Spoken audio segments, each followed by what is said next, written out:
আসসালামু আলাইকুম রহমতুল্লাহি বারাকাতুহু। আজকে আমরা পবিত্র কালামুল্লাহ শরীফের 10 নম্বর যে সূরা ইউনুস, তার একখানা আয়াত শরীফ নিয়ে আলোচনা করব।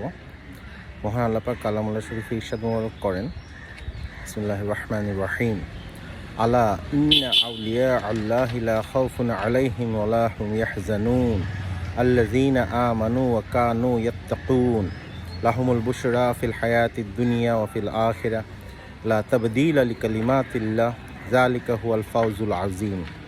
মহান আল্লাহ পাক ইরশাদ মুবারক করেন যে সাবধান হয়ে যাও আসমানবাসী, জমিনবাসী। নিশ্চয়ই মহান আল্লাহ পাক ওনার যারা বন্ধু হয়েছেন, অলি হয়েছেন, ওনাদের কোনো চিন্তা নেই, পেরেশানি নেই, ওনাদের কোনো কষ্ট নেই। ওনারা নিশ্চয়ই ঈমান এনেছেন মহান আল্লাহ পাক ওনার হাবিব সাল্লাল্লাহু আলাইহি ওয়াসাল্লাম ওনাদের উপর, এবং ওনারা তাকওয়া অবলম্বন করেছেন, ওনারা মুত্তাকি হয়েছেন। এবং ওনাদের জন্য এই দুনিয়াতেও সুসংবাদ এবং আখিরাতেও সুসংবাদ। এবং মহান আল্লাহ পাক ওনার যে কালাম, এই কালামের কোনো পরিবর্তন হবে না, আল্লাহ পাক যেটা বলেছেন। এবং জালিকা হুয়াল ফাউজুল আযীম, এটাই হচ্ছে মহা সাফল্য। কেউ যদি মহান আল্লাহ পাক ওনার অলি হতে পারে, বন্ধু হতে পারে, তাহলে এটাই হচ্ছে তার জন্য মহা সাফল্য দুনিয়া এবং আখিরাতে।